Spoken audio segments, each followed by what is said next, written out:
Welcome to the 9/11 War Room, a weekly roundtable discussion that takes place every Sunday at 5 p.m. Eastern Time. Tune in at 911warroom.com. Welcome to the 9/11 War Room. My name is Gene.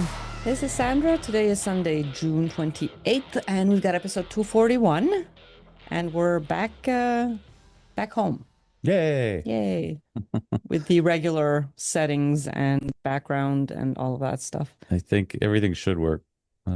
Really, as far as the 9/11 corporate level news, we just had, I think, two stories.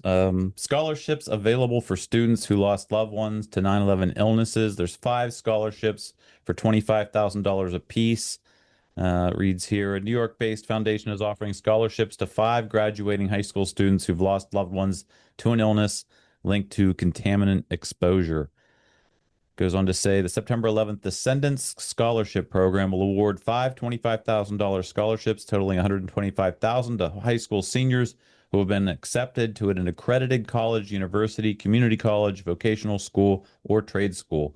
It is being offered by Baruch and McGarry Charitable Foundation and is funded in partnership with Baruch and McGarry, a leading New York-based law firm in 9/11 related legal and policy advocacy. The scholarships are paid directly to the institution. And I think, wasn't there an architect on Experts Speak Out? Baruch? Barash. Barash, I don't know. Yeah, that was his name. But I don't know if there's any relation there. But if you guys know anyone who's lost a loved one, has a student, they might be eligible for this scholarship. Yeah, Stephen Barash, I think his name was. Yeah. The other news story that I found kind of flipped a little bit on it. Originally, news story says Israeli researcher says U.S. needs another Pearl Harbor or 9/11 to back Israel. Sabti, an Iran expert at the Israel-based Institute for National Security Studies, wrote in a post on X that was later edited, maybe USA needs another Pearl Harbor or 9/11 to remember who is the enemy and who is the friend. He later on edited it, and readers added context to the original post. He later replaced the post with an updated statement saying, "Good luck for USA to handle Iran regime terrorists. I hope for USA administration to remember who is the enemy and who is the friend," the updated post read. He later goes on to say that it was a misinterpretation from the Persian to English. It says, quote, "I wrote it because it was a translation from Persian to English and it didn't come out well. So when some people brought it to my attention, I edited it. I wanted to say that if USA compromises with terrorists, they become more and more hungry and turn more against the Western culture. But as I said, it didn't come out good." So who knows what he meant, but that's what was said, and that's just reporting on the news. Well, his English isn't very good either. If he says it didn't come out good. It was rough reading that. My English isn't so great either. Next news story. These are just some that popped up on X. 2 of them with Tucker Carlson, one with this lady from Sky News, and another with Alex Jones. Here, what Tucker is talking about is we hear all this information about how every Iranian's evil and they just want the death of all Jews. And he said, well, I first heard about this when we said during 9/11, or people said in 9/11, all Muslims are just intent on killing us. And he said, once I learned that was a lie, I really can't trust what Israel is saying about Iran. And here is the clip. When people bought the lies about there were many lies about 9/11, but the net result was to convince Americans that they were under siege from global Islam, that there were 1 billion people trying to kill them. I felt this way myself. And many times I said on television, the problem is Islam, the problem is Muslims. Like, they all want to kill us. They're all crazy. They're all in this lunatic suicide cult created by Muhammad in the 7th century. And I believed that. I was hysterical. I believed that. Now, that's not true. Nothing about that is true. But I believed it. So it's a little harder for me to judge Israelis when they're like, every Arab, Christian or Muslim, it doesn't matter. Arabs are by definition committed to the extermination of Jews, and we must kill them before they kill us. Like, they believe that. Mm-hmm. And he found out that wasn't true, so now he's questioning everything that they're saying. And that was that first clip. It actually says a little bit more, but that's the gist of it. My computer's overheating. I forgot to turn on the fan, so getting that taken care of now. The other clip is with Alex Jones, and this strikes me as odd because Alex Jones says that the Likudniks were behind 9/11, and I don't remember him ever saying it quite explicitly as this. I don't really ever remember him ever explicitly saying it was Israel, but here he clearly does. Maybe some of you can correct me on that when we open up the table, but here's the clip. Now we have all these intelligence people and military over there saying, we need a new 9/11 to show America to get in line. Iran's about to do a new 9/11. Oh, yeah, we know who was heavily involved in 9/11. Clearly, the Likudniks, Israel, along with some of their own elements, bare minimum stand down, Building 7, the bombs in the buildings. So I'm really concerned that all Israel has left is nuclear blackmail and or a nuclear false flag or something like it to blame Iran. I really think that's on the table. What does Tucker Carlson think?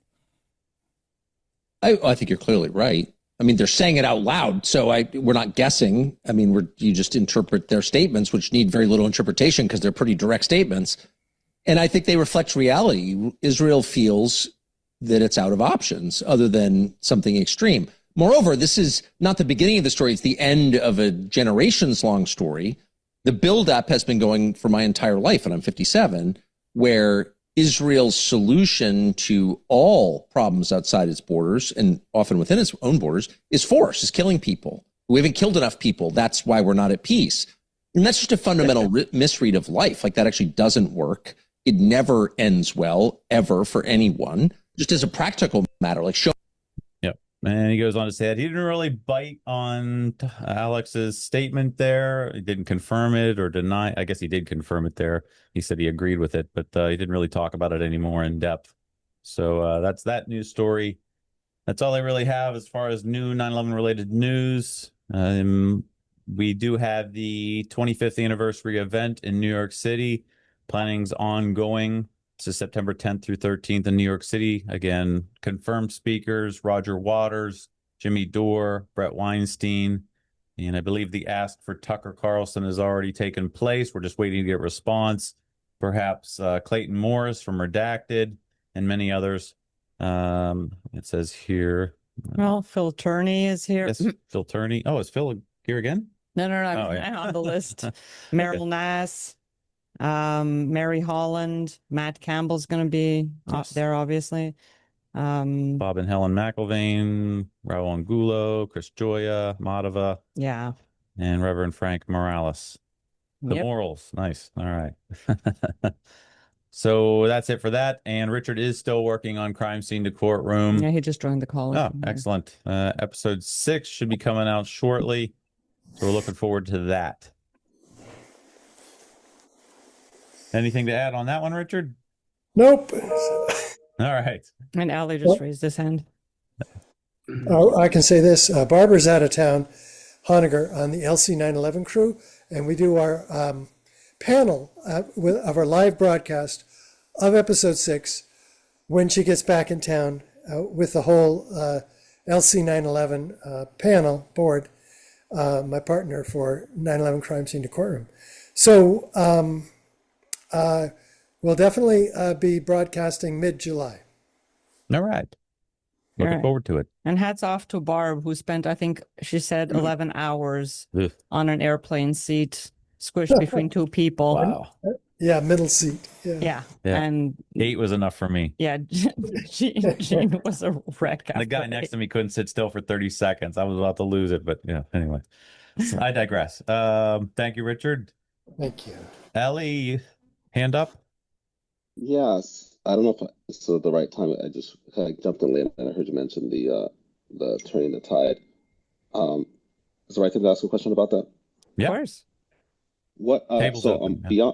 beyond that list, any other names that are like pending? Oh, yeah. Absolutely. Bunch of names, either waiting for official confirmation, or we're still trying to, establish the basics, see if they even would like to appear, and then figure out the logistics of that. So there's, yeah. It's just like fishing. You use a minnow to catch a bigger fish. You get the bigger fish, you get the bigger, till you get like the sailfish or whatnot. So we're working our way up, and Yeah. There's some big names still on there. There's still some of which we've mentioned, but we need to again kind of like get it in ink before we risk going out there and making big announcements that then don't happen. So Is there any that we could mention? Like yeah. William Rodriguez. I would love to see Willie speak. He's got a movie Yeah. coming out. Yeah, we're trying to see if Willie would like to come. Oh. We know that he tends to ask for a lot of money for appearances, so Yeah. we're not sure if we can afford him, but we'll see what happens with that. Did we say Marava? Yeah. We're still talking about James Corbett. James Corbett originally said yes. But due to world events, he didn't feel comfortable coming to the United States. But he did say right away that he'd be happy to do it on Zoom. Right now, he's the only one we have doing it long distance, basically. But we've had trouble reaching him lately. And I mean, he was in immediately, so there's no reason to think that he wouldn't. But again, we're waiting to have the official green light on him. Ian Carroll, I think we're in discussion with his team to get a hold of him. Jason Burmis, did we mention him? Yep. He's in. Yep. More local people, Rick Bielicki. Some of you may know him from New York. He was there at Ground Zero. Richard Patterson might join us. Dennis Kucinich said he was coming, and we're waiting to confirm date and time because he, or his wife, I should say, expressed a preference to appear on the same day as Tucker, but, you know, we're still waiting for the okay from Tucker. So, yeah. Alan Merrill, Pierce Robinson on the more local levels. We did reach out to Jesse Ventura, but we haven't heard anything back from him at all. Karen Kwiatkowski. I think she was. I forgot the name. Was she CIA or something like that? I can't remember. Secret Service. Secret Service. Lieutenant. Oh, different Karen. The one I'm thinking of is the Air Force. Sue. I'm forgetting the name now. She interviewed Raul Angulo and Eric Lawyer several times on her podcast. Can't remember the name exactly. No, that's not her. No, that's Samantha Horowitz. Samantha Horowitz. No, I forget who the other one is. Anyway, she has a good reason to be there. I just can't remember what it is. She worked at the Pentagon, did she not? I'm sorry? Karen is it Kwiatkowski? Kwiatkowski. Okay. I'll take your word for that. But it's Karen K. Yes. She worked at the Pentagon. Oh, so she's to events and what the building, and I can't remember what she. I know Barb has quoted her in her presentation, and I can't remember what she said, but she's a helpful witness to. Yes. Okay. All right. That sounds like it could be right. Yeah, there's another big name that I'm forgetting. We're Ron Johnson, obviously. Hopefully, maybe we'll ask Candace Owen. Yeah, we'd love to have Candace. Sorry, on the Rick, you mentioned Rick Bielicki. How far is that? And what's his status? Sorry? What's Rick Bielicki's status in attending? Bielicki, I believe, said yes. Or are you asking who he is? No, of course I know who he is, but maybe I'll follow up with. I'm assuming from what I've heard, Raul Angulo is handling that conversation. Correct me if I'm wrong, so maybe I'll follow up with him. Because Raul has started that conversation, but he hasn't finished it. Oh, okay. All right. Yeah. Yep. Got it. Okay, cool. Thank you. Kind of hard to keep track of everyone there, of the status of the progress. So the venue will be up on the Upper East Side at the El Museo del Barrio. Hotels on the Upper West Side at the Knight Hotel. We also did get a good email for Christopher Bolin. We may be asking him, but then there's the thought of he's in Sweden, I believe, which would be a huge cost. So we're not sure we can pay for all of that. So all these things are in conversation. And we'll keep you posted. Sorry, real quick. I have one last question. I know there's a couple people on this list that are coming from COVID expertise. Are they going to be speaking about COVID or 9/11, or does anybody have any idea on that? Meryl Nass, I believe, is going to be speaking on COVID. And then there was another person, this doctor. Um, COVID. If I go back to the list, where do you get there's there? Meryl Nass, and then there's the Children's Health Defense, Mary Holland. Oh, Oh, Mary yes. Holland. Yes, yes. But I don't think she's talking about COVID though. Okay. We'll get better information for you for next. Yeah, and Okay. some of the topics were not even, even from the people who agreed to speak, it's not exactly clear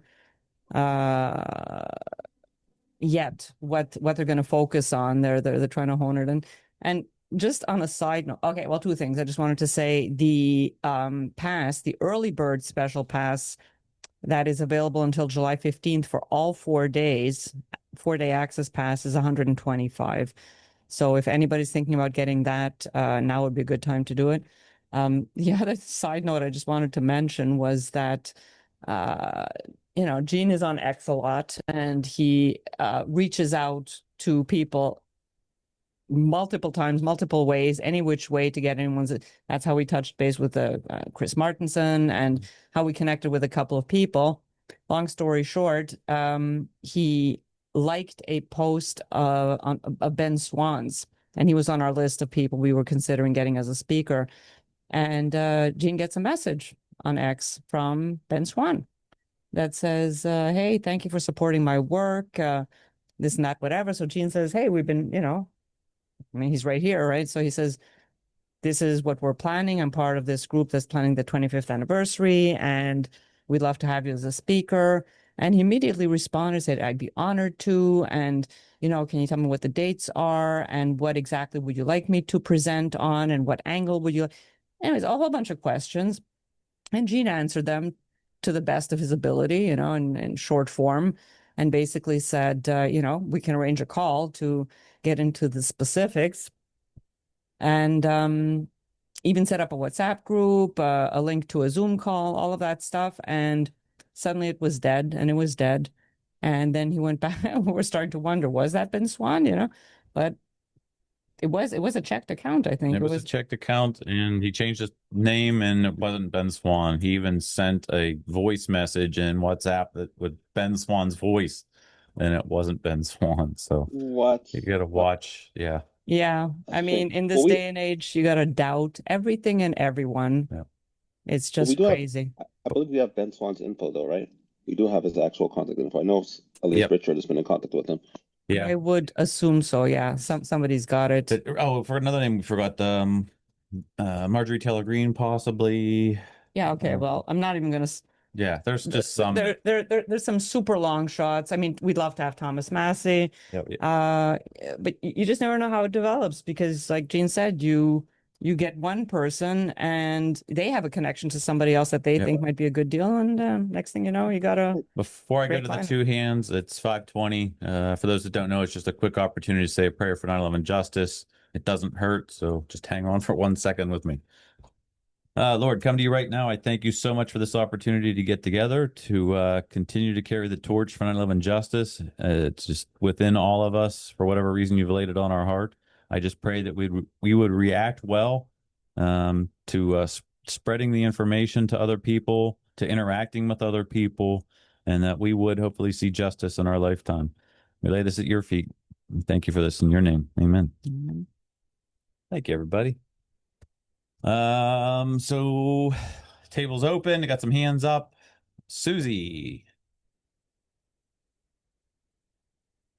Looking for the mute button. She's getting there. Closer. There it is. Hi, how is everyone? Good. How are you? Good, good. I just want to preface this by saying I already texted Richard about this possibility, and he expressed it might be a good idea. The power for powerful people that I would like to see, and I think a lot of people would like to see speak, is Mickey Willis. Mickey Willis was actually at Ground Zero. He's a filmmaker, and he was helping search for survivors, and actually through, I guess, an evolution of understanding of what was happening, he actually wrote or actually made the movie Plandemic. I don't know if you've ever seen it. Yeah, no, he's very well known. Yeah. Okay. Yeah, and that was a 3-part film series. And whether he speaks about COVID or his experience about how, he really reversed his film career around. It was a really inspiring story about now exposing corruption and whatnot. So I've sent him a personal invitation. I also responded to Thomas Massey on a pretty wild post that he had about asking people or saying, if you believe that the government has never lied to you before. So I commented and sent the link and said, we'd love to have you speak. Mickey Willis, in addition, also has worked with Tulsi Gabbard since like 2015. They're pretty close. Nice. And Massey, from what I understand, is pretty cordial, and I don't know if they're friends with Dennis Kucinich. They have a lot of the same views, politically on what's going on. So maybe Thomas Massey, through Dennis, if that's possible. If not through Ron Johnson, I don't think he's going to be promoting anyone. But So we had somebody I don't know who it was, but somebody has a tie to Massey. I've also reached out through him through social media, so we've got multiple irons in the fire trying to get to him as well.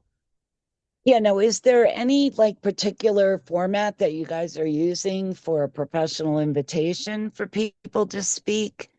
Because I would like to email him directly. I was stepping on my own toes and not knowing exactly how Yeah, I to think present Ted that. has a package he has together. A package per se. Well, ultimately, I think. Yeah.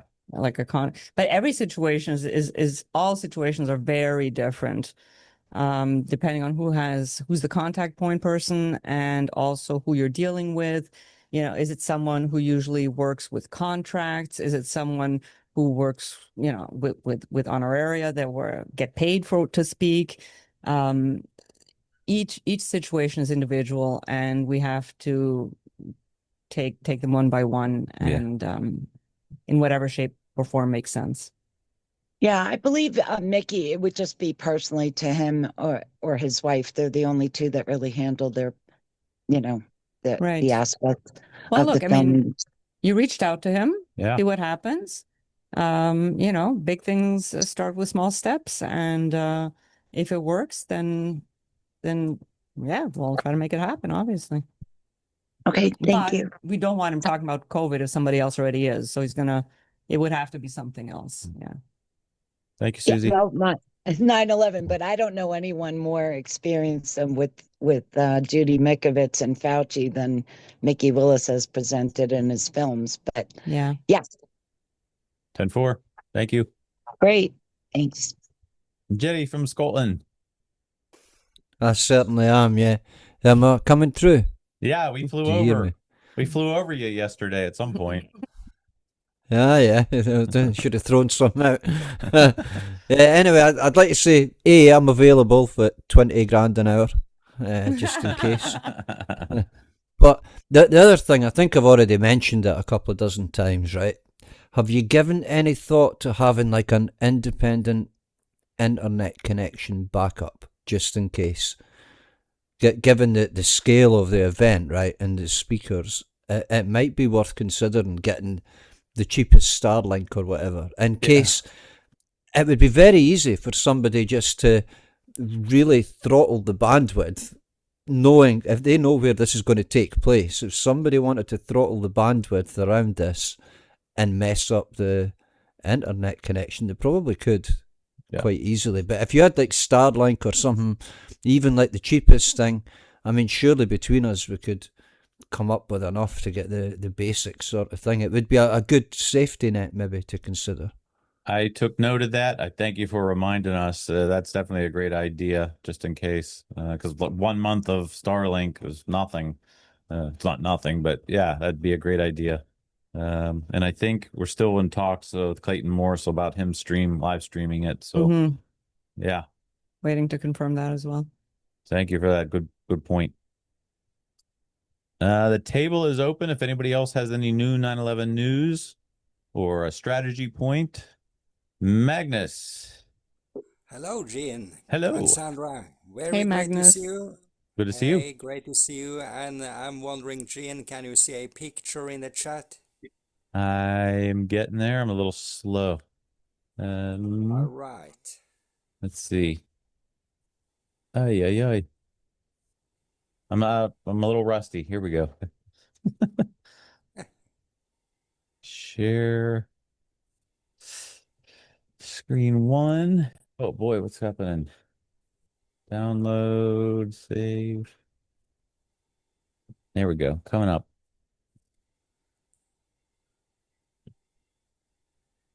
There we see them. All right. Oh, you got them uploaded to the Lawyers Committee. Yeah, so now you can watch the release, and yeah, that's very great. So for everyone else's benefit, this is from the last year's event in Washington, D.C., where some confusion about the recordings and they didn't come up in the greatest quality. And we had missed Clayton Morris from Redacted's introduction. And part of Madhava's. And part of Madhava's, but we've been getting that all uploaded. And Magnus has been helping us get them uploaded to the Lawyers Committee's YouTube account. So they are going up there. I'll put those links in the show note. So all 37 videos are now individually loaded on YouTube. So you guys can go to that YouTube channel, which is called LC4 FOR 911.org, and give those links. Send those links out everywhere that you can. This is a great service that Magnus did for us. Thank you so much, Magnus. That was awesome. And it was also a Thank you great for service. doing this. Yeah, and Barbara, who put a lot of her own time and energy. Yeah, I have Go to ahead. look under. Sorry. Yeah, I have to look under the full name, Lawyers Committee, whatever 9/11 inquiry.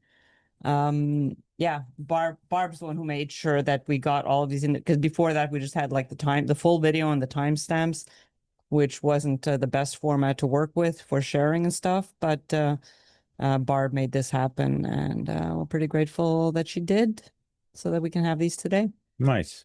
Yeah. Sorry, I missed the That's context. great. What is this about? The individual talks from last year's Turning the Tide in Washington. I see.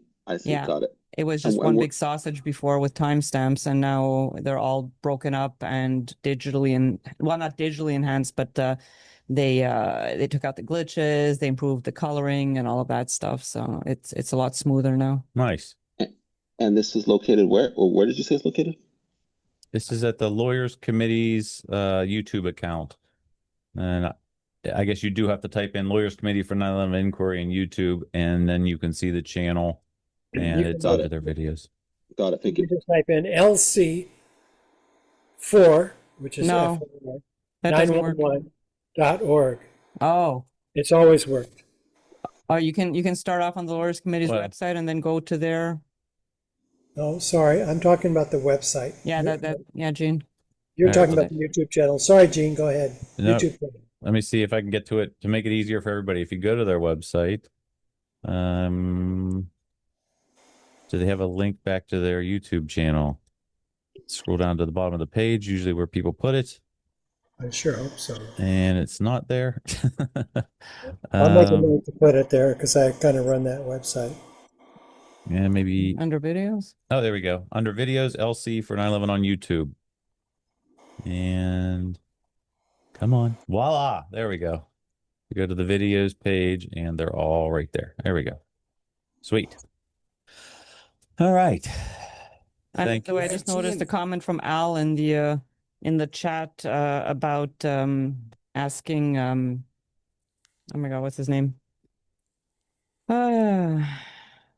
Scott Ritter. He's not a fan of 9/11 Truth, so that would be a no. Yep. Hopefully he does someday, but not yet. Mhm. Magnus, you have something else before I go to Craig?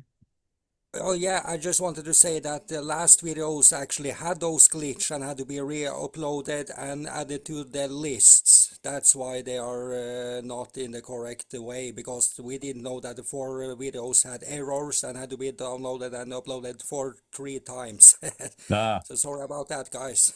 thank you for all the hard work. No, Really that's okay. appreciate it. As long as they're there, people will find them. Yep. Great. All right. Let's go to Craig, Ellie, and then Joseph. Yeah, actually, on the subject of the videos, I tried to post my presentation on Facebook, and it wouldn't give me the like the normal thumbnail?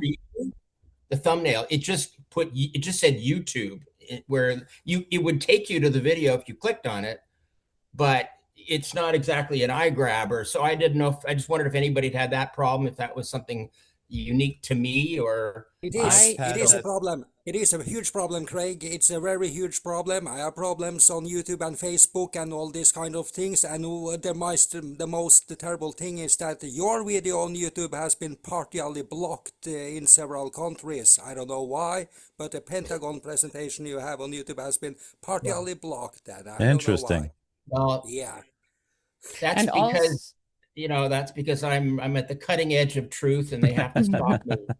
It's all about Well, me.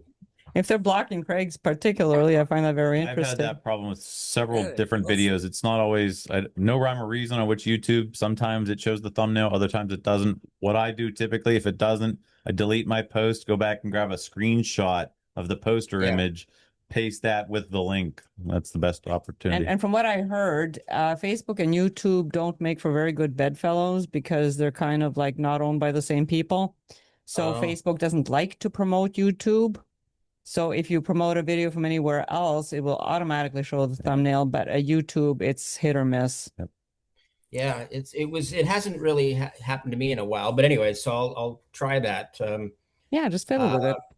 Yeah, because it's very important that I have more views than other people. It's like I want to climb the lawyers committee pop charts as rapidly as I can. Casey Kasem on 9/11 Yeah, billboard. that's right. Yeah. Number 9 this week. Up 7 notches from last week. That's right. The Pentagon with a bullet.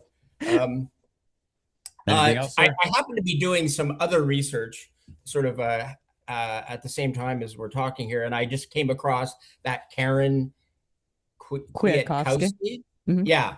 And so I'm looking at a David Ray Griffin book here, and it says that she was an Air Force lieutenant colonel employed at the Pentagon, and that she'd written about a strange lack of visible debris on the Pentagon lawn. So there's that's what I was thinking of with her. Mhm. So she sounds and like the your other cup of comment- tea. What's that? She Yeah, sounds like your yeah. cup of tea. She does, and I've never had the opportunity to speak to her, but yeah, I so hopefully can do that at some point. And I couldn't resist making a comment when you mentioned William Rodriguez.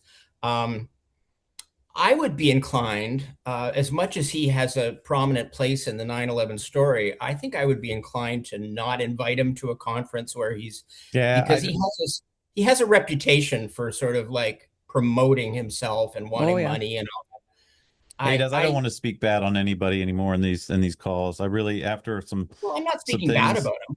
I'm just saying that I'm not sure I would invite somebody that was focused on, promoting themselves in that way. That's trust me.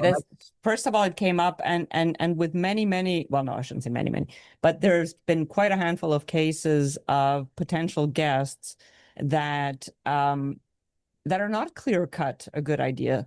They are a good idea for some reasons, and they're a terrible idea for other reasons. Yep. Alex Jones being one of them. We've had massive discussions about Alex Jones. Does he deserve to be there? Absolutely. He was one of the early people. There was a time when he was the only one who had a loud voice about 9/11. He deserves to be there, but he's a very polarizing figure. And so the question becomes, what outweighs what, and what is worth paying a price for? And William Rodriguez, at the same time, was a very well-known key figure, and people Fundamental witness. I mean, hearing explosions in the basements is huge. that too. Yeah, So, you know, absolutely. we're not gonna beg him and force him and roll out the red carpet. We're gonna ask him, this is what we're doing.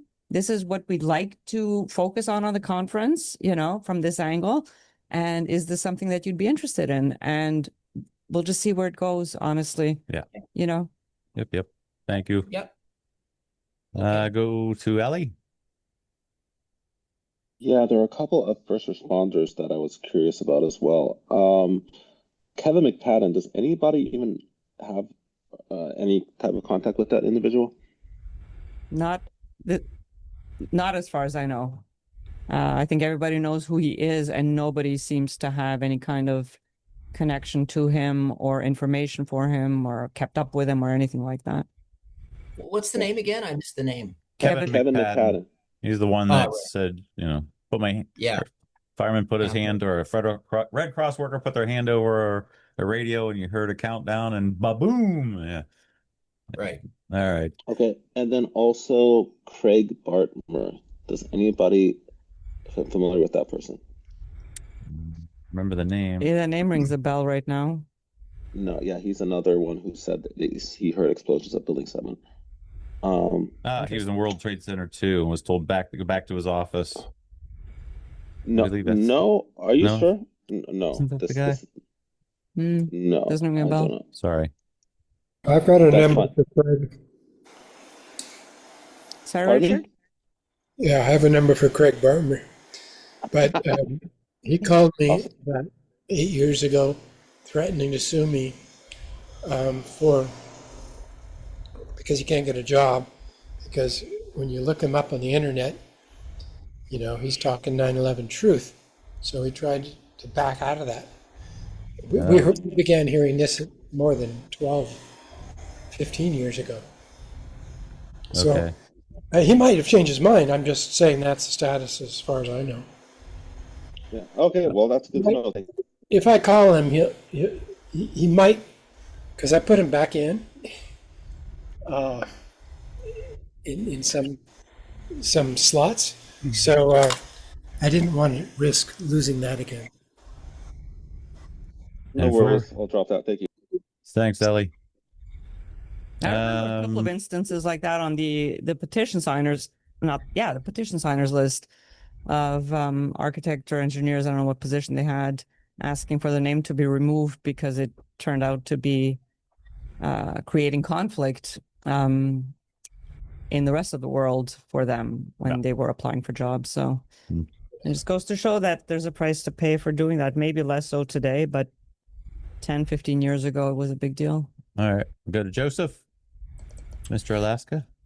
Yeah, well, I'm just curious that I'm not hearing a name, and maybe it's a name you don't honor anymore. But David Chandler and I were thinking that each other was stealing the idea, because the projection of equipment and so. Why are we not hearing David Chandler speaking at this? Well, he spoke last year. Mm-hmm. He was at Turning the Tide last year as part of the Focus Day on the Pentagon. Mm-hmm. You know, we're not. But I don't hear him on this. I just was curious. Right, and I mean, there's so many names right now in terms of professionals in the 9/11 Truth Movement who are capable of speaking on something. The idea is not just to have everybody there and have everyone represented. It's the 25th He's anniversary. the one who asked NIST the question that broke them. Yeah, right. Absolutely. But there's no particular context in which, I mean, the only 9/11. I think his name was on. We had 80 names, I think it was, and now we're getting to the point where we have to leave room for the bigger names that we haven't asked yet, and still trying to figure out who's going to speak on exactly what is being discussed. So it's not like we're shunning David Chandler. Well, the thing is that the people who will be speaking specifically about 9/11 stuff, let's say scientific stuff, it's going to be mostly on new research that's being done. Yeah. You know, the new research that's happening on the phone calls, the continuation of the flight simulator studies, that's all new stuff. You know, obviously Richard will be presenting an introduction for anybody who's there who somehow hasn't heard Richard introducing the main evidence of 1, 2, and 7, but you kind of have to have that, right? Just to make sure. But aside from that, yeah, we're just, as far as that goes, just really new information as much as possible.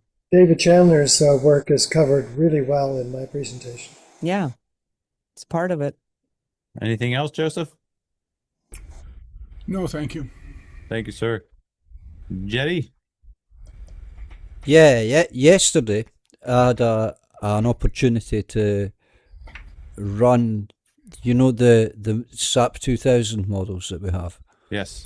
I had an opportunity to run them through SAP 2000 and do the standard analysis on them, which I've already done anyway, but it was a pretty fast computer we were on. So buildings 1 and 2. Of the North Tower. Yes. Tower A. So it's a full height model with just the braced floors in it, right? So that's the Word document there, right? The text document, and it's got all of the what it does is it times how long it takes to do the analysis. So what I was interested in, the reason for doing it, was we know that this would have taken NIST the best part of a week to do. It ran through a household computer running SAP 2001. If you look at the times there, those instabilities, unstable structure, are just because all the floors aren't there. It took, rather than this best part of a week, it took 21 minutes and 1 second to run all of the analyses. 21 minutes and 1 second. Now, NIST do not have a leg to stand on if they're saying they shouldn't revisit this. This would have taken them almost a week to do this, and it logged the times that it did it, and you can see the dates. It was yesterday that it ran it. So to me, it's ridiculous that they're not. It's actually ridiculous that we're not pressuring them more to revisit their model, given that they said at computational efficiency we're having to make all of these changes in order to accommodate the fact that our computers aren't fast enough. 21 minutes and 1 second. Yeah. Just imagine.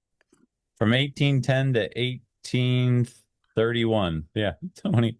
Yeah. 21 minutes and 1 second. It times itself. But it just, to me, it's useful to quantify this and to be able to say, well, wait a minute, imagine, I mean, this is a household computer, albeit a fast one, dual processors and all of that nice stuff. Imagine the technology that NIST have now. Right. I bet NIST computers would do this in under 5 minutes. Yes. So a quarter of the time. So imagine taking their analysis now that took them over a week to run some of their simulations, would take them less than an hour.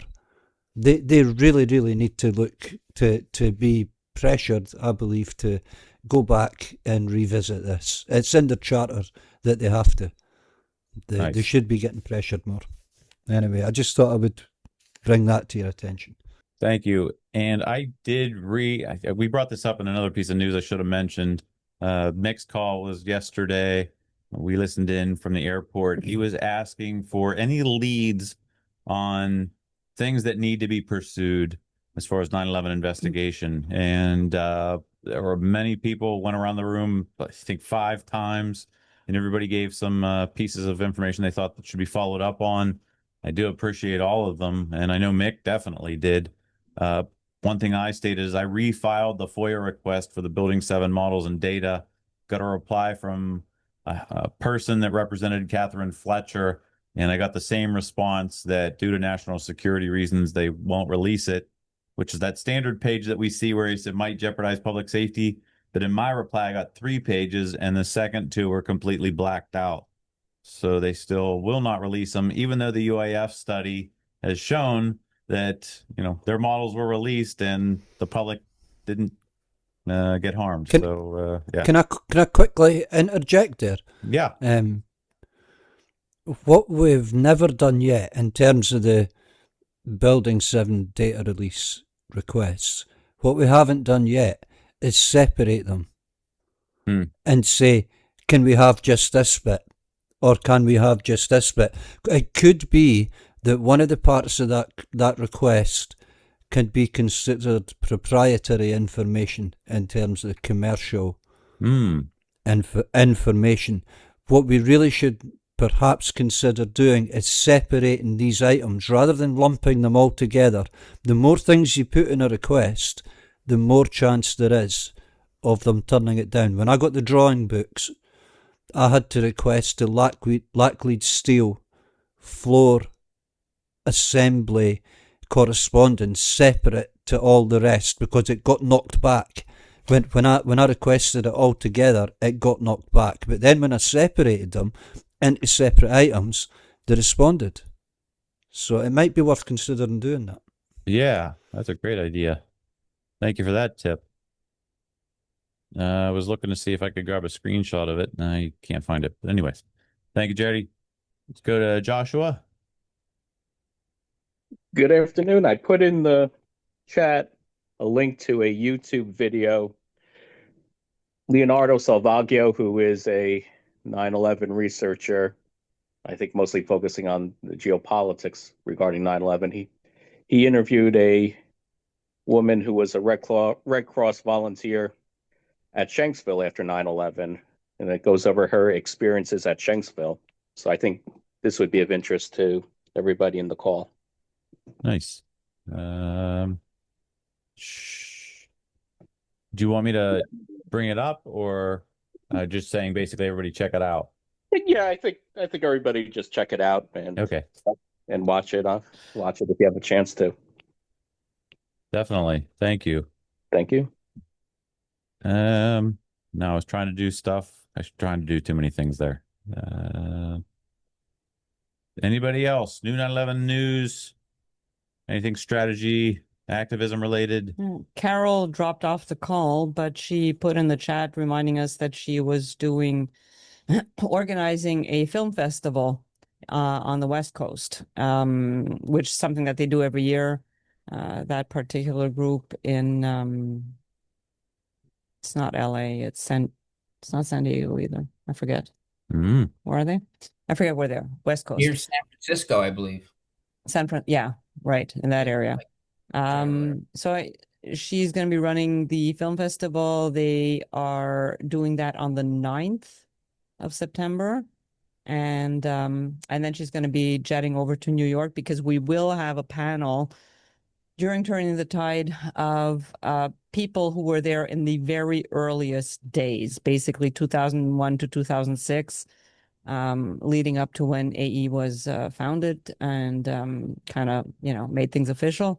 So originally we're going to have a panel of early activists and possibly a panel of early scientists.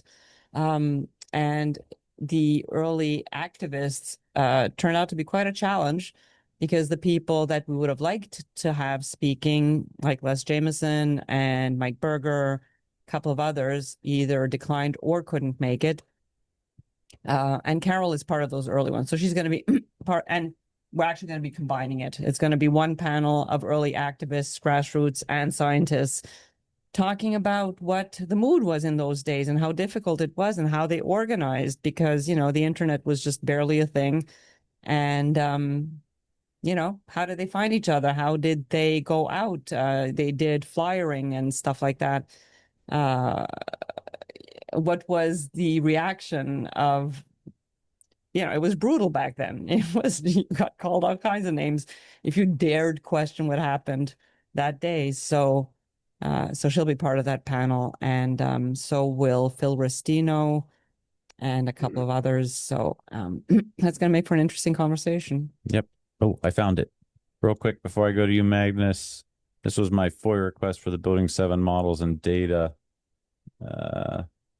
I got a response from Liz Reinhart. She was the management analyst from NIST Director's Office. and said, please see the attached, which serves as the first interim response to the FOIA log, blah, blah, blah, blah, blah.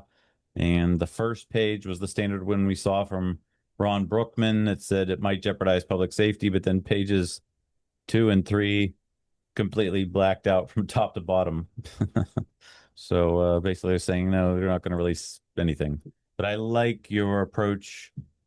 Be more specific, Jerry. So thank you for that. With that, what they tried with the Epstein files, where you just turn the text, Oh, we did text it to white, and try that. I'm just curious, since good. we discovered that that was a possibility Mhm. and one way to uncover blackout Yeah, maybe. redacted things. Maybe the answer's right there. Thank you. Magnus. Oh, Gin, do we have time for one Dan Rather clip? Yeah. Let's see. Oh, thank you. Let's see. Dan Rather. Let's get to it. Thank you. Mm-hmm.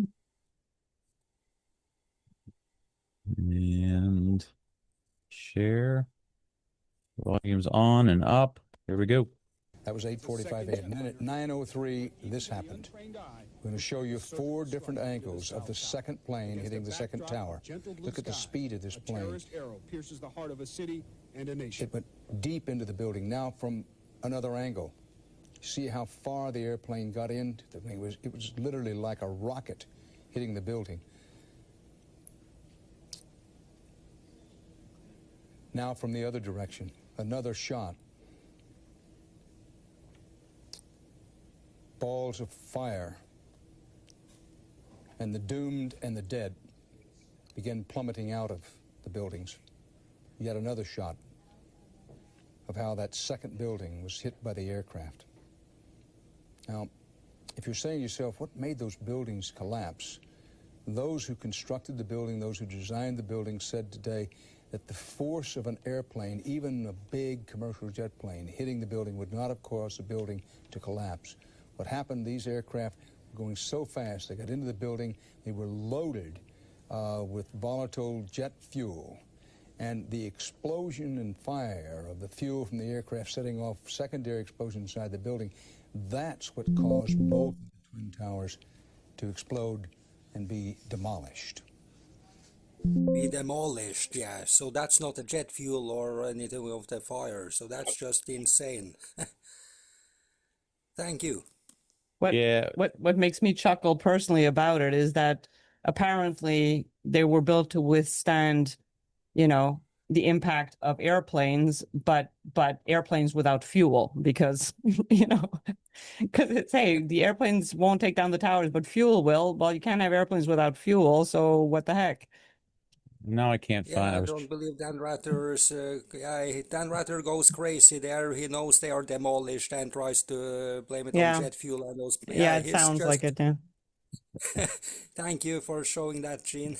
Well, he also said that the people that built it said that it would be able to support it, but then it got so deep into the building that it wouldn't have been able, that the building was going to come down. But and I'm trying to find my Skilling quote. Where is it?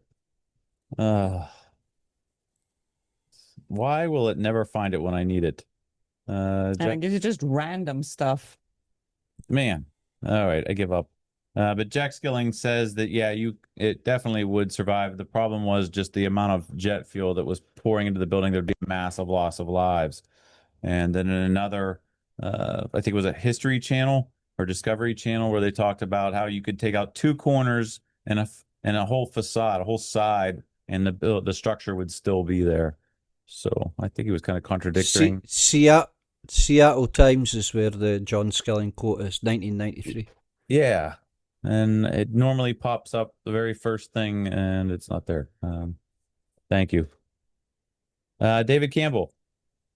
Yeah, hello, everyone. If we're still in news, if it hasn't been reported, there was a smallish plane that crashed into a Beijing skyscraper this past week. I haven't delved into it, but that might be something worth looking into. Yes. Yeah, we did pick up on that piece of news. I brought it to Gene's attention, and he said that apparently it's just it was just a little plane. So hard to draw parallels or come to any conclusions of, That was of one case versus another. my conclusion as well, but just interesting of note that it happens from time to time. Yeah, it does. All right, It's happened more than once, and the buildings have never collapsed. Yep. Right, dude. Thank you, David. I did find the Seattle Times article. Thanks. If anybody's interested in that, I'll put the link in the show notes. It was Twin Towers engineered to withstand jet collision. We looked at every possible thing we could think of that could happen to the buildings, even the extent of an airplane hitting the side, he said. John Skilling, head structural engineer. However, back in those days, people didn't think about terrorists very much. Indicated the biggest problem would be the fact that all the fuel from the airplane would dump into the building. There would be a horrendous fire. A lot of people would be killed, he said. The building structure would still be there. And then he goes on to say that, here it is, Skilling recognized in tall buildings. He talked about the 93 book, the bombing, saying, doesn't think a single 200-pound car bomb would topple or do major structural damage to a Trade Center tower. The supporting columns are closely spaced, and even if several were disabled, the others would carry the load. However, he added, I'm not saying that properly applied explosives, shaped explosives, or of that magnitude could not do a tremendous amount of damage. Interesting comment. But I'll put that link there. It's still on Seattle Times website. All right. Anybody? Oh, David spoke. Anybody else? Any new news or anything to let the group know for this week? If not, I would love to jump off because we got back from Austria and I'm exhausted. And we have to go to work tomorrow. MP. Mikey. Perazzo.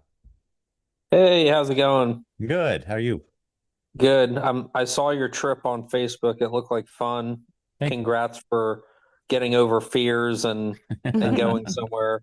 I also need to get over the fears too. So you're not alone. Thank you. But yeah, not really in terms of news, but I mean, I don't think I was on last week, of course, but I'm actually here and visiting my brother. I haven't seen him in a while, and I told him, hey, do you mind if I hop on this call real quick? Because I do this on Sundays at 5. And he was like, yeah, go ahead.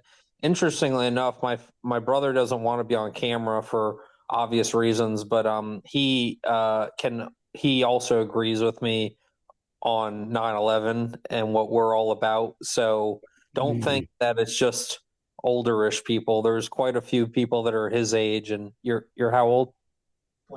29 that know, And are you just finding this out, Mikey, or you knew this the whole time?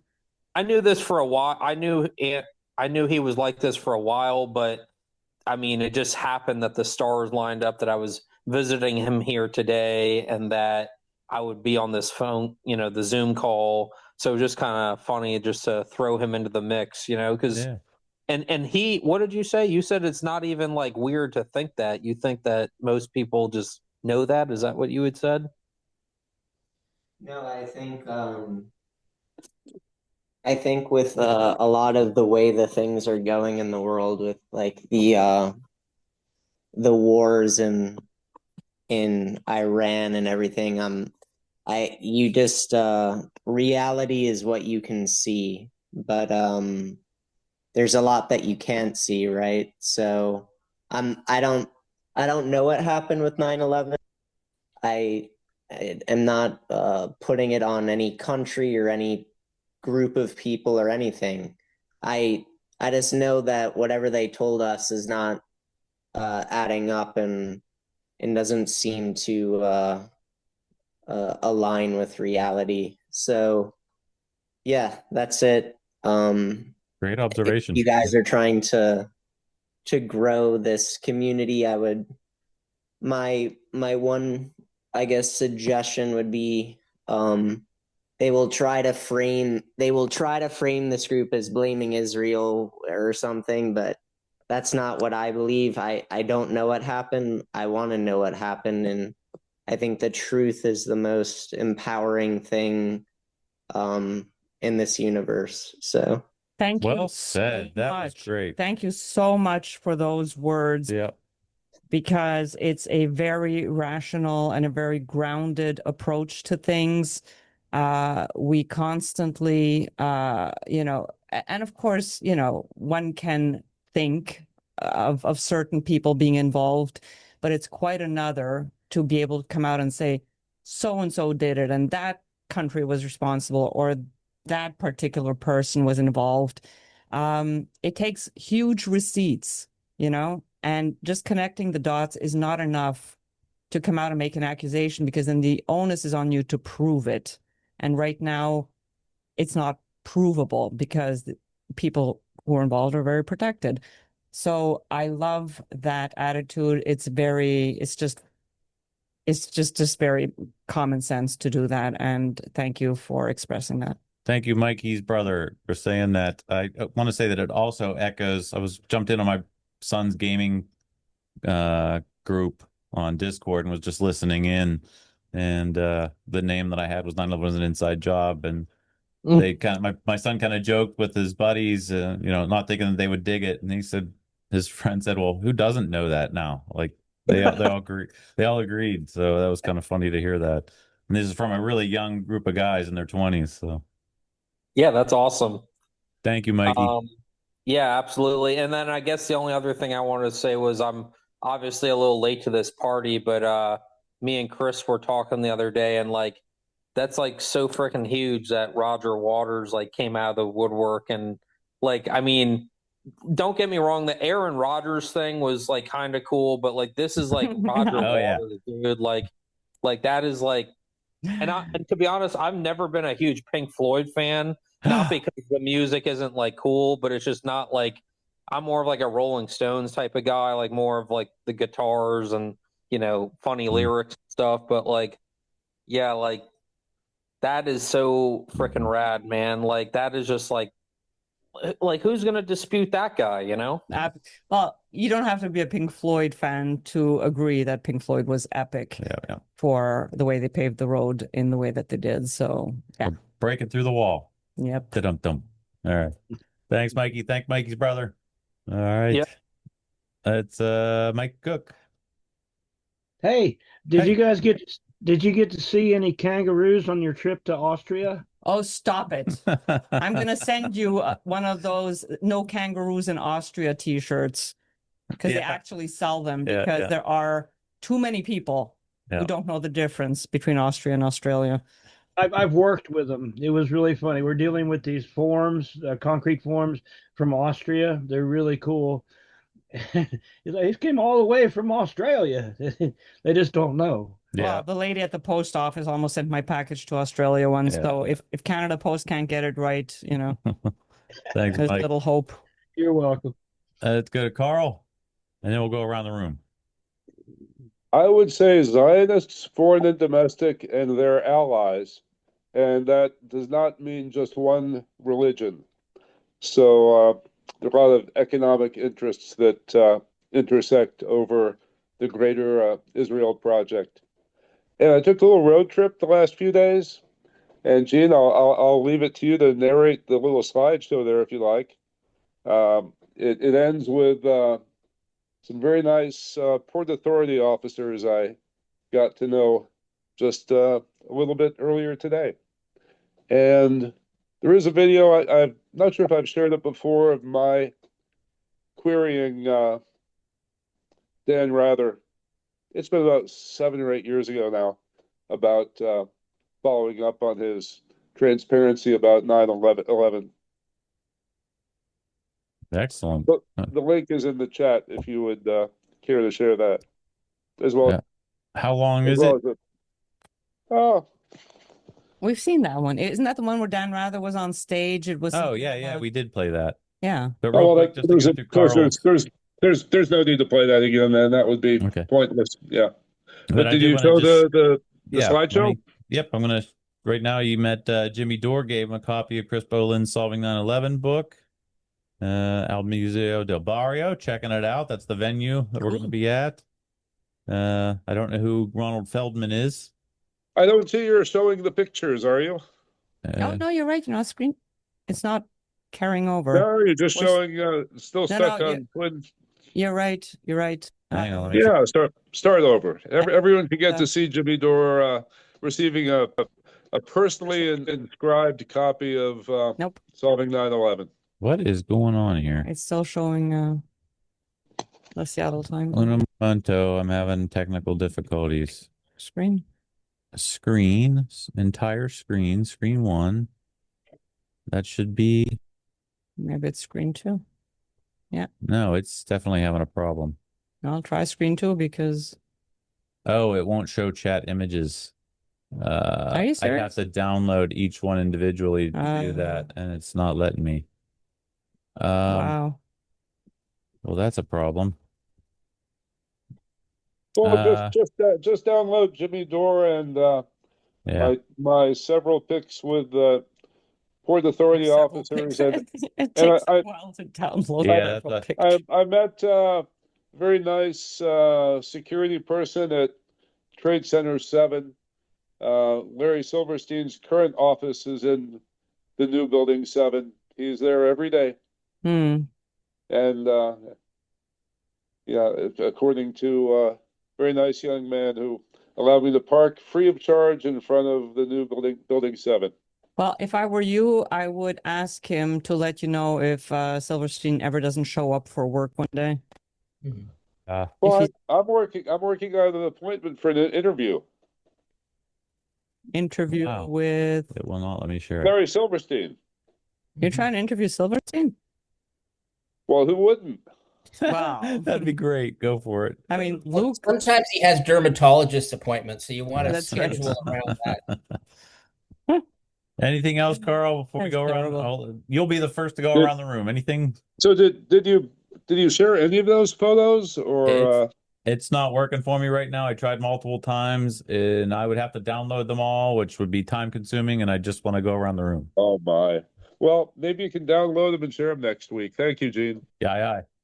Thank you, Carl. Or maybe Carl could have just shared them. I mean, yeah, if you could share your screen and want to zip through them real quick, that's fine too.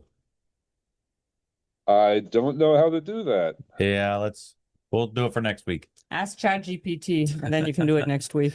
Joseph, anything for the group, sir? Well, yeah, just to remind you that I've been in this a long time.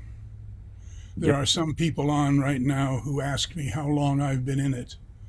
And this is the reason I've been in it a long, long time. And I've done an awful lot of work. If anybody wants to know what I've done, I Zoom twice a day, every day. And you have an opportunity to come and connect with me. I have some things to talk about the Zionists and the number 6 million, which first appeared in newspapers in 1915. 6 million Jews in Europe in danger, 1915, placed in newspapers. So I've got some things to say, and people are welcome to come to my Zoom because that's where I'm comfortable. Thank you. Do you have a link that we could get to? Like, yeah, is there a? Oh, I put it in chat before. Okay. I'll put it in chat. I'll put it in chat. Excellent. Thank you, Joseph. Yeah, thank you. Mr. Lenovo, if you have it. That's Andrew Mason. Oh, that is Andrew Mason? Yeah, and he put a message in chat that he's on with a new camera, but somehow nice. And then, but the mic wasn't working. So All right, he we're getting logged- closer. But we're getting there. Good to see you, though, Andrew.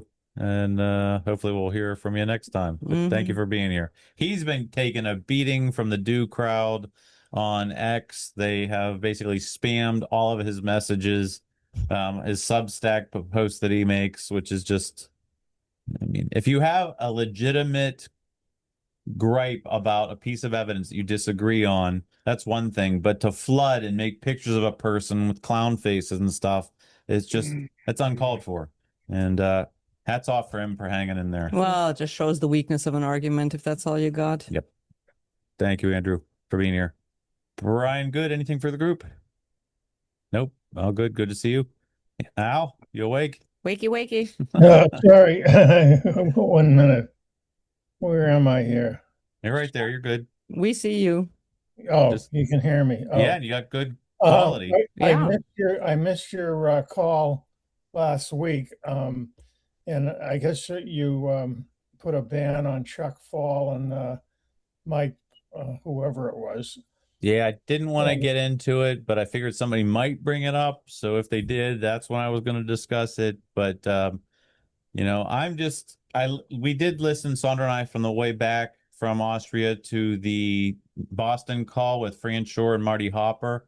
I really About bullying. appreciate what they said and the acronym they had, which was BFI, I think.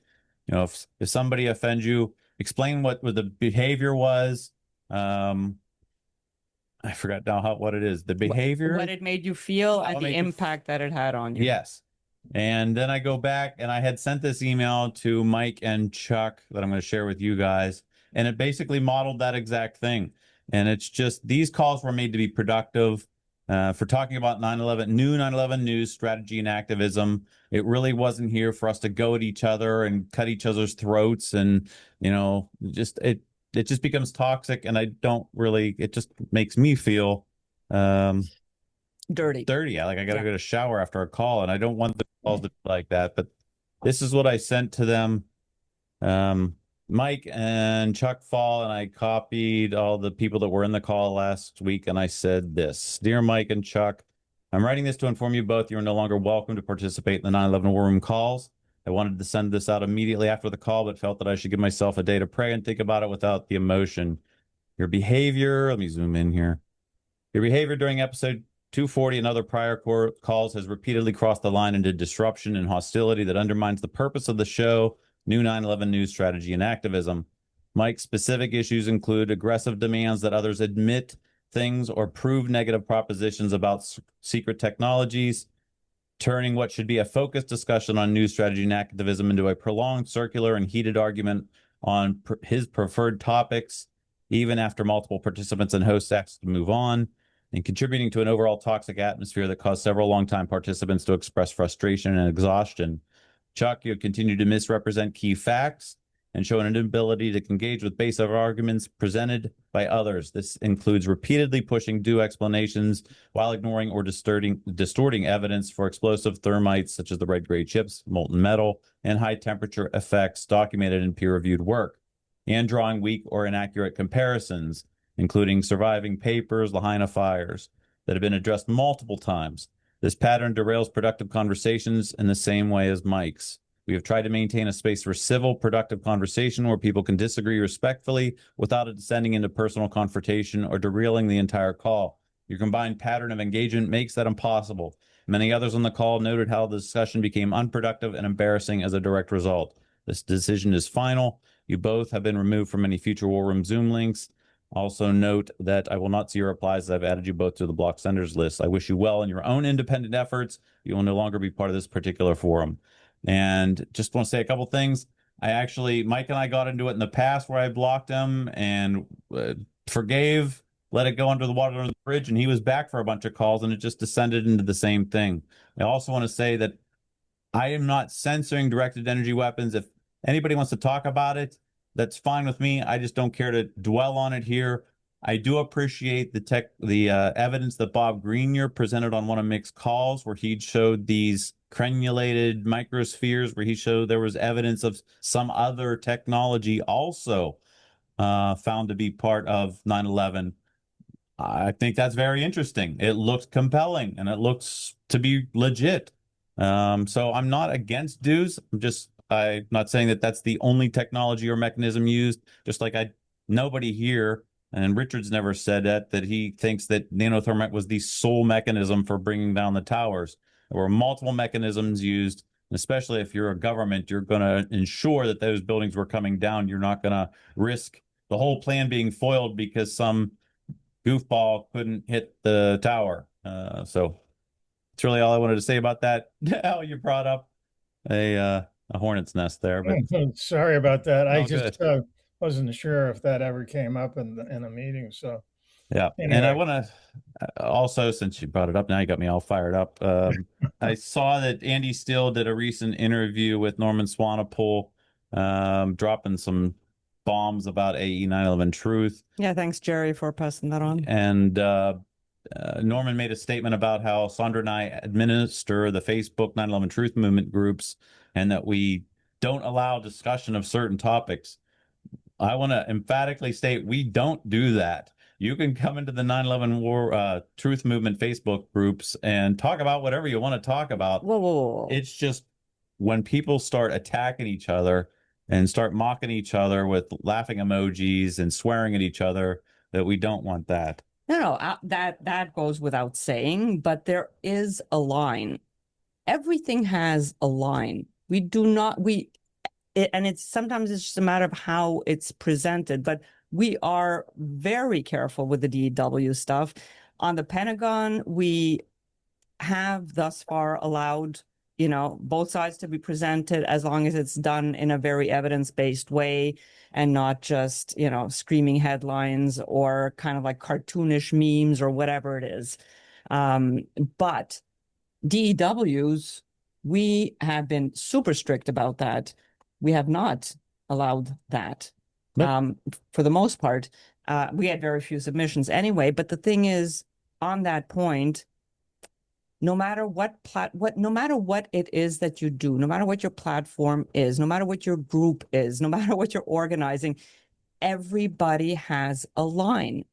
There are things that you will accept to a certain point, and then it starts going outside the lines. And it can be because it's out of context. It could be because it's vulgar. It could be for a multitude of reasons. So for everybody who accuses others of censoring, and you have your own platform, my question to you is, would you just allow anything? Would you allow anything?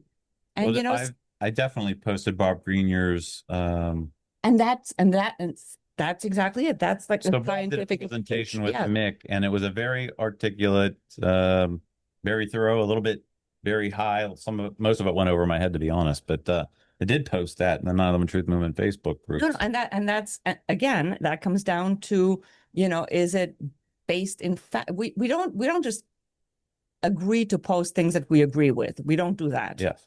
We let a lot of things go through that we absolutely do not agree with, but it's presented in a very factual, scientific, logical kind of way that at least allows for a debate. There's so many people that just make, like she said, the cartoonish memes or the 30-second clips, and it's like we need something a little bit better than just the ADHD posts. And the millionth time we've seen video clips that people post, like, okay, the people in the Facebook group don't want to see James Corbett's 9/11 in 5 minutes. We're 20 years after that was originally posted. It must be submitted. I swear, like at least once a week, somebody tried to submit it. Right. It's just, there's certain things. It's just very difficult to administer these groups. Right. And so we're just looking for stuff that is, big on either information, new developments, research, factual observance, things that people maybe don't know yet. But he had said that we don't post Shanksville stuff. We don't post Pentagon stuff.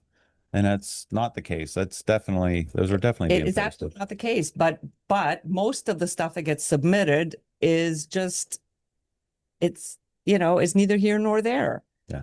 All right. When people submit something that shows predictive programming and it's just a whole bunch of, 30 minutes of Homer Simpson clips. Okay. Like, no, just no.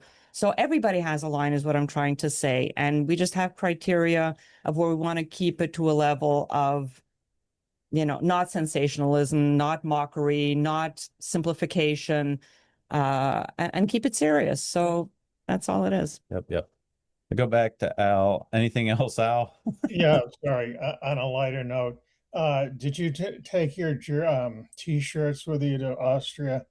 And most of my shirts were black, and it was 95 degrees over there, so I didn't. I took my white Firefighters from 9/11 Truth shirt and wore it 2 days. Yeah. And on that note, and on maybe a little bit of a more serious note, I didn't bring shirts either. And as I responded to you when you made that comment on Facebook, I said there's a time and there's a place. Yeah. Right. I'm there. I'm there to visit my mom, to show Jean around Vienna with my 82-year-old mother walking in tow with a walker. 9/11 truth on my shirt. It's just, you know, at the fancy restaurant or cafe where we went or at the museum.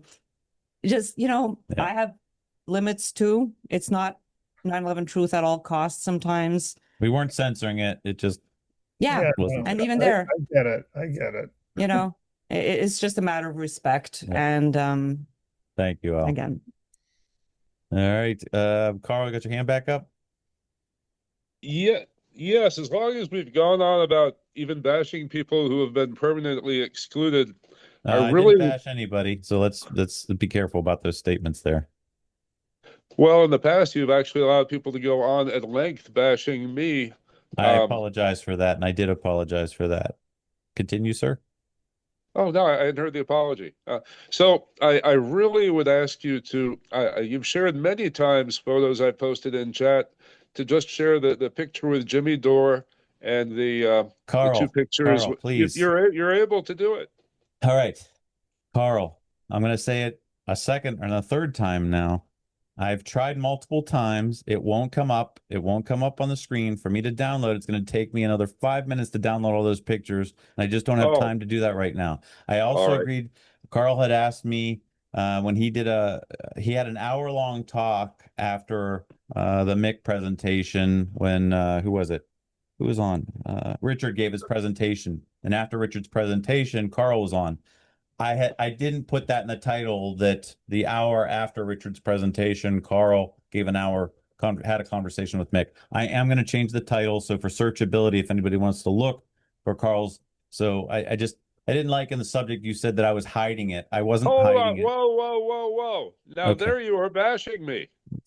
No. You were asserting that, no, it was a very simple observation that you had a very lengthy title of the video and you forgot that the last hour of the video was my one-on-one talk with Mick. yeah, he forgot. So, yeah. It so wasn't I don't know intentional. why would you bring up now that I wasn't bringing it up. I simply asked that you retitle it. Okay. I wasn't Why do bashing you.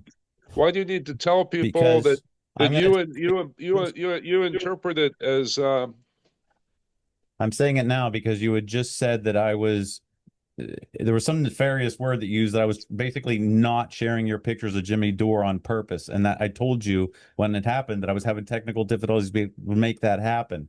And now here in your subject, when you, Gene, rather than hiding existence of my hour one-on-one with Mick, and it's this, I don't need this. you were aware that there was an hour one-on-one with Mick at the end of Richard's talk, and inadvertently forgot to put that in the title because the presentation was all about Richard Gage making his presentation, and your hour conversation wasn't the focus of the call.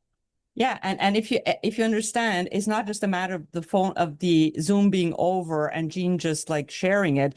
He has to download, he has to render it, he has to re-upload it. Sometimes it takes 2 hours to do that. So then his computer crashes, then he tries again the next day. Gene, we need to get you a better computer.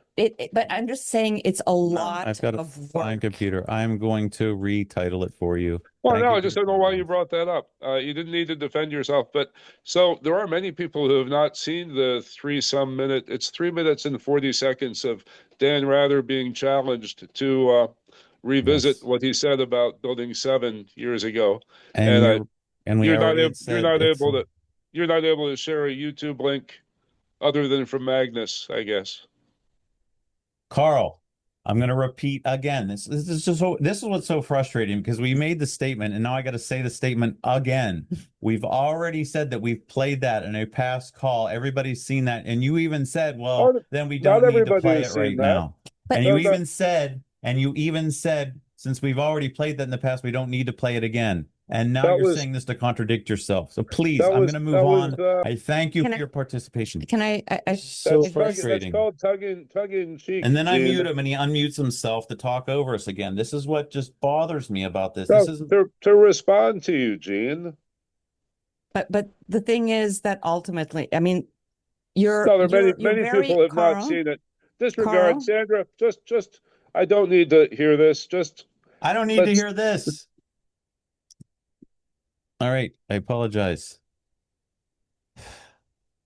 I don't react well a lot of times, and even then I Well, Shouldn't have done that. it's I difficult apologize. because Carl is very Move on. forceful. Move Okay, on. we're moving on. Thank you. Craig, you have anything for the group? Welcome home.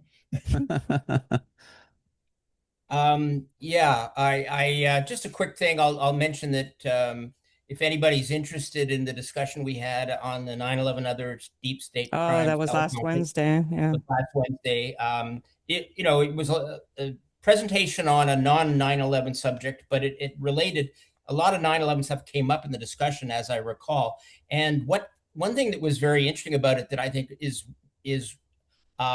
pertinent to 9/11 activism is that Cheryl Curtis tells the story about being part of a grassroots effort to block construction of a data center in her area of Tampa. And she actually found out the day before the presentation that they actually succeeded and that the company Oh, wow. withdrew its zoning Wow. request for the land. So that's sort of made it put it on a whole other level, really, because then it became kind of the anatomy of a successful. That's amazing. Yeah, there you go. A successful, grassroots activism effort. So, and there I am with my Expos hat. So, it was, we were on So top of our game. if you want to check it out, 911teleconference.substack.com. Anything else there, Craig? The only thing I would say is that based on what I've learned about your Austria trip, say that 5 times fast. I would have to say that I'm a supporter of the Scottish flyover theory. That's funny. 21 record. Thank you. Good one. Yeah. Now that he said that, I was going to send you something funny too. I don't know if I could bring it up real quick. I was wondering if this was the ghost of Lloyd England, and I'm trying to stall for time while I bring it up. Give me 10 more Actually, I know seconds. what you're referring to. You haven't seen it either. Oh. And I didn't send it to myself. Doggone it. It was somebody in a minivan running down the street with a light pole, like a 30-foot light pole sticking out of the van. Let's see if I can find it. That would have been funny. Yeah. Wow. Anyways, thank you, Craig. Go to Magnus. All right, welcome home and have a great week, everyone, and keep up the great work. We need more firefighters at Turning the Tide this year, so let's try that. Thank you. Yes. Thanks, Magnus. Thanks, Magnus. Jetty, anything for the group? Yeah, apart from being a witness to the Scottish flyover, congratulations to Canada on beating South Africa this afternoon. What a brilliant game. I didn't even know. Yeah, they did. Yeah, it was a brilliant game. Nice. They scored right toward the end, and Scotland are flying home already, and our managers resigned. No. That's how well we did in the World Cup. So I'm now a Canada supporter. I'm sure Craig will be glad to hear. But Can't win at hockey. At least we'll win at something. Yeah, we'll beat you at curling, not football, apparently. All right, Sean, anything for the group? He's getting there, maybe. I'll come back to you, Sean. There he is. Go ahead, Sean. Oh, very good. Thank you, brother. You're breaking up a little, Max. Me and my wife hope to join you guys this year. Oh, Yes. right on. Very That'll be cool. great. Oh, my bad. Can you hear me now? Yep, Yes, you're good. we do. Good. Yeah. Good. Me and my wife hope to join you guys. Well, this time maybe we can talk because I think that This at year. the 20th anniversary, we were in the same place, but I didn't know who you were. And only after when we took like group pictures, someone said, that's Sean That's Nagel. yeah. I was like, wow, I have no idea. So Oh, very good. Well, Yep. my wife will be joining me this time. very nice. Very cool. Thank you. Richard, anything for the group, sir? Nothing I can think of. All If right. anybody has any questions, fire away. Progress on episode 6 is wrapping up pretty good. July 15th or Yes. so. Yeah. That's actually 2 weeks. That's fun. And then we'll flatten the curve. All right. Thanks, Richard. Thanks. David Campbell. Just your letter was thoroughly written and well said. Thanks for sharing that. unfortunate that some people seem to be challenged by recognizing that it's not their hosted site, nor program, nor living room. So just, I guess, a word of caution to all of us in that regard.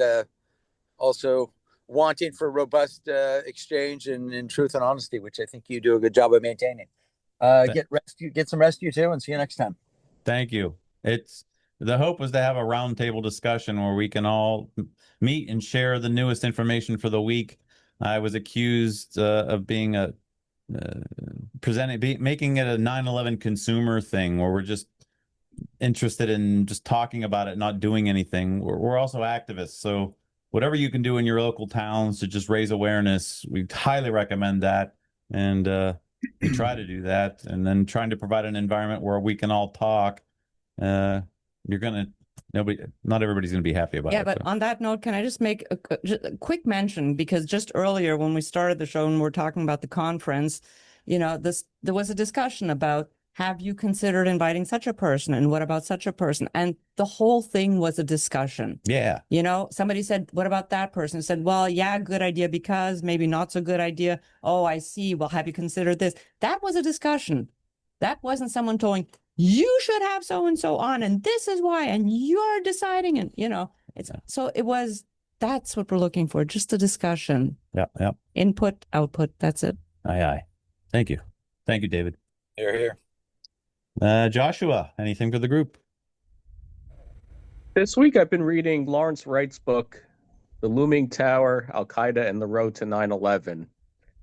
And light reading. It's very interesting. It talks about bin Laden, Zawahiri, the Saudi royal family. Goes a lot into also the support for the so-called Mujahideen in Afghanistan.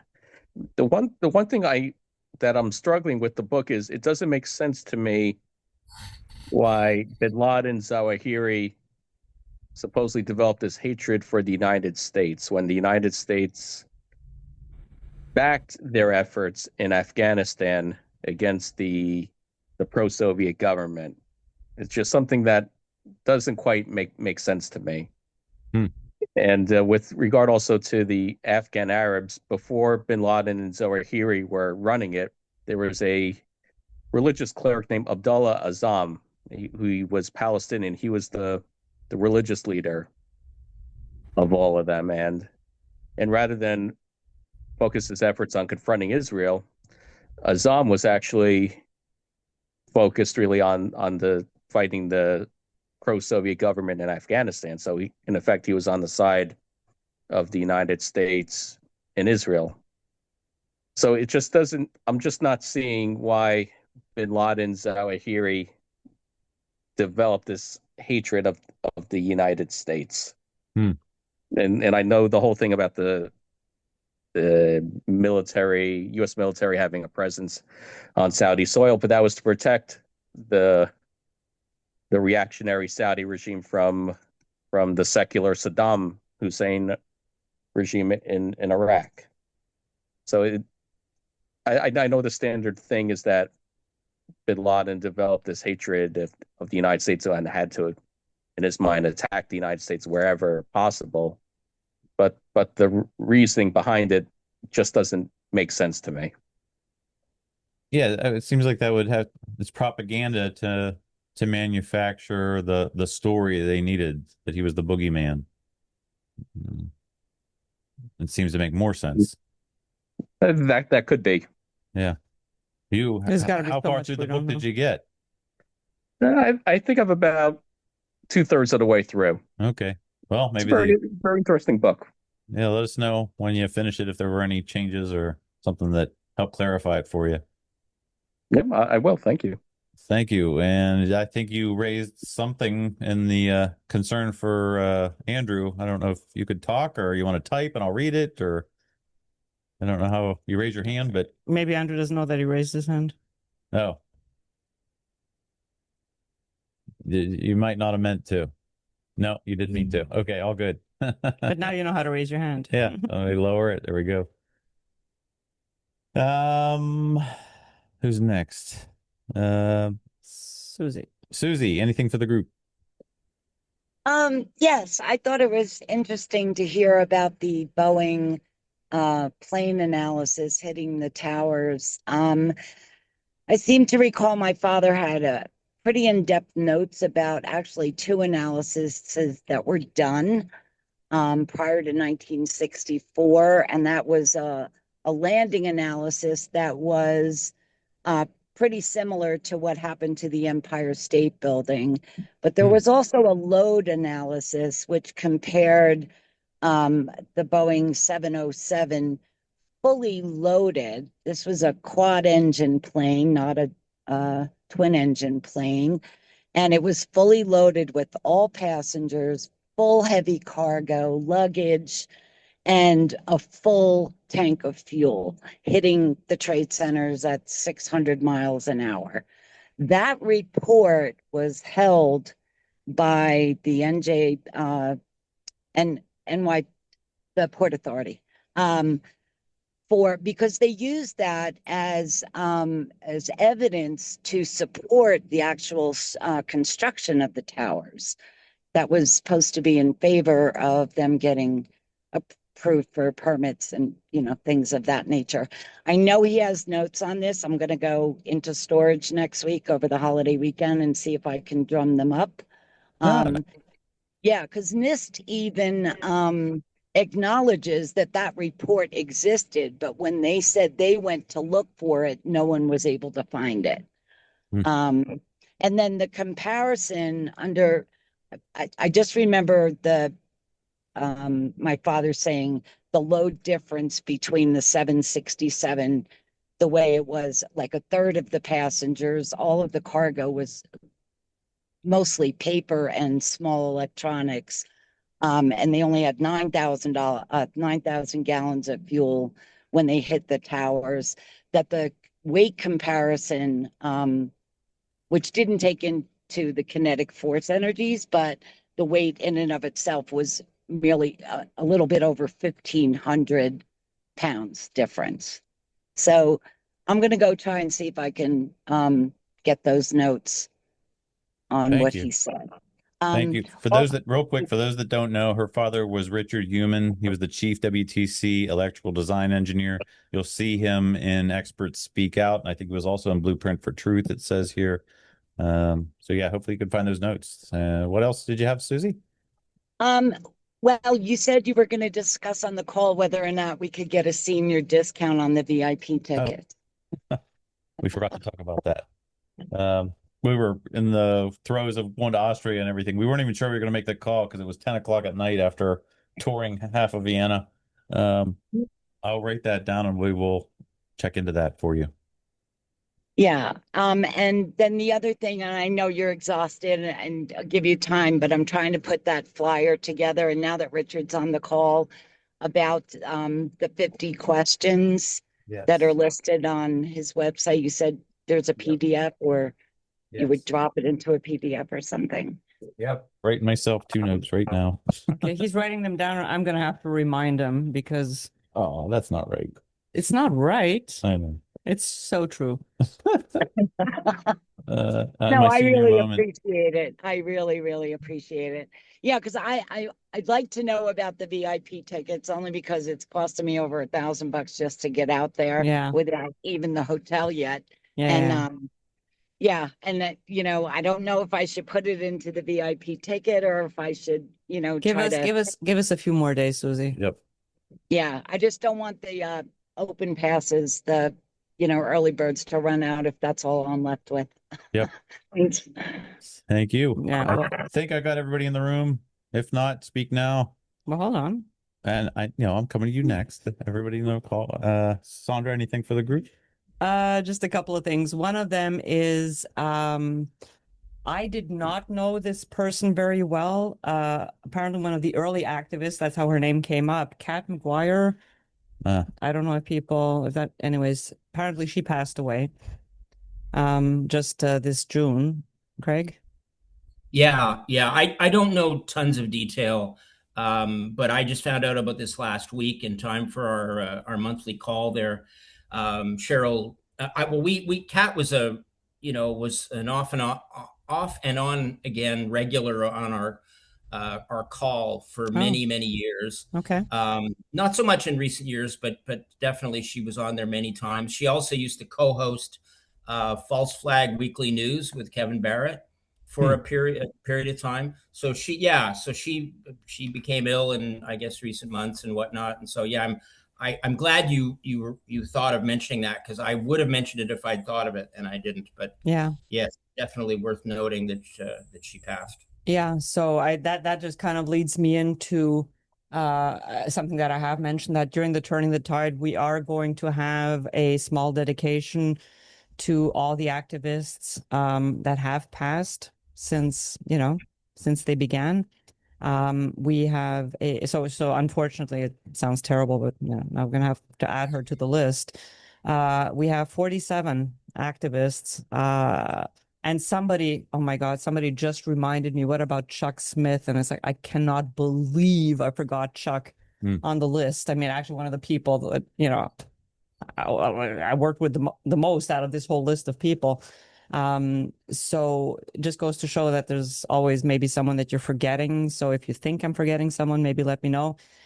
Craig, if you can find out the birth and death for Barton Bruce, because I think you're the one who seem to know him or have a connection to him, because I don't have those dates. I'm missing other ones. The Nilis Muga? Nalise and Ted Muga. Yeah, those from two. San Diego. If there's any way at all that, I mean, I'm just asking for those because I think that you might be able to find that. I'll ask other people for other information. So yeah, I just wanted to mention that. So rest in peace, Kat McGuire. Yeah. Can somebody verify? I'm not sure. I didn't know. Is this Kat McGuire that's on the screen? He had black hair. Yeah, that doesn't look familiar to me.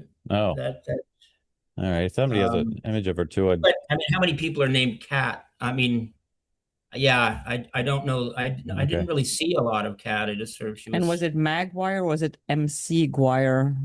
Acquire, I think. You can look back at the False Flag Weekly News. Okay, I'll check it out. Anyways, we'll update that information. And the second thing that I wanted to say was just a funny side story of something that happened in Austria, 9/11 related, was right before going, we found out that Jean's mother's boyfriend's daughter. Oh, yeah. How did we forget about this? Yes. Was currently in Austria, and specifically in Vienna. And we found this out a couple of days before going. And Gene's conversing with his mom, like, where are you going to be? Okay, my mom's staying in the 14th district. And Gene writes back to me, says, is that the district called Penzing? I said, yeah, why? He goes, well, that's where she works. That's where she's working. She's got it's not working. She's working at a museum, actually not freelancing. She's helping out, And so it's like, holy cow. And her name is Susan, and we've met her. Anyways, okay. I'll cut that out. Anyways, so we met her at a family function or two. And don't share, yeah. And acronyms. And she's very young, early 20s, and she's just going to university and studying archaeology, anthropology. No, archaeology, bio something archaeology. Anyway, not archaeology, anthropology. Anyways, so turns out we're like, okay, we're literally like 10 minutes away from where she was. So we caught up with her. And met up with her again. And there's 9/11 news coming here. Yeah, and so she gets us a free entry to the museum. We check out the museum.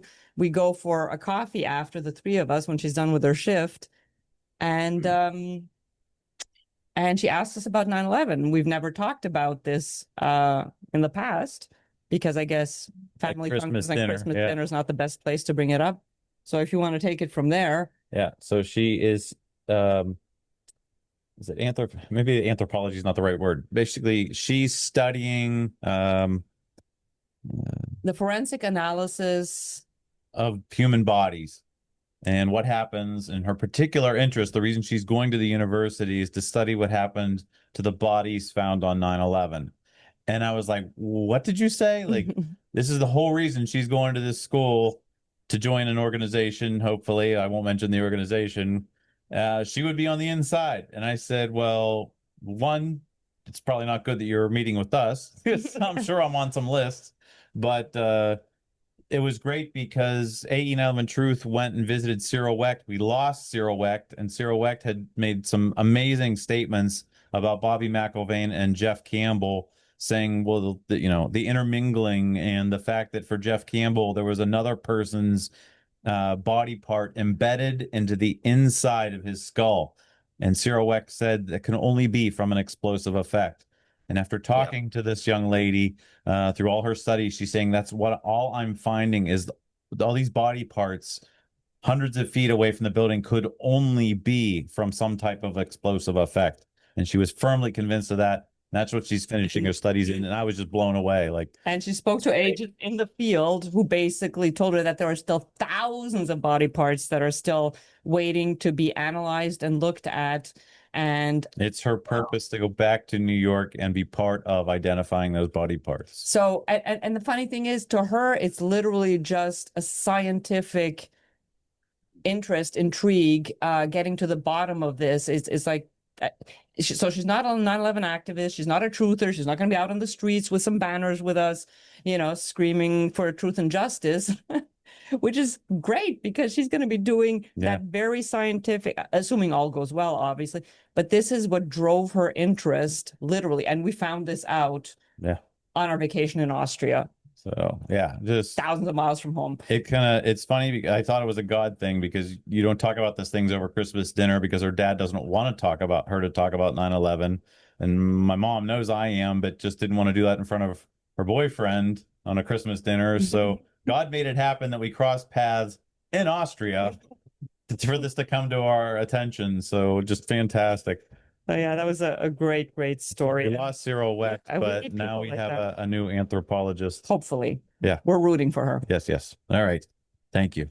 And my final thing that I wanted to share was you found it, Greg. Found it. The ghost of, see if hopefully this will share. Because it's downloaded and it's not working. Why will these? It didn't work. Oh my God. What's going on? I don't get it. Because you're picking the right not just you, Carl. I don't know why. Let me just try an application window. There. Hopefully this will work. It will not let me share videos. It's a video. It's a video, but I've never had. Oh, it's because it's in Signal. Stole my thunder. Well, download. Hang on. That was 1 second. I'm getting there. Here we go. I got it. Share screen. The ghost of Lloyd England. There we go. I don't know how this person's still driving down the street, but they have a light pole through there. See, I told everybody that's what would have happened. right through the back seat, right out the back. All right. Anyways, that's all we have. Beautiful. Thank you guys for being here. Have a good night, a good week, and let's talk next time. Talk in a week. Bye, everybody. Oh, and happy 4th of July. Will it be? Yeah. No. Yeah. Hi guys, good to see July you. the 4th is Welcome next home. So happy 4th of July. Happy 4th of July. Bye. Yeah. Welcome home. Happy 4th. Thank you. Thank you. Bye. Thank you for everything. Bye. Thanks, Joseph. Happy Canada Day, Craig. Yep. Thank you, Sandra. Gentlemen, you can't fight in here. This is the war room.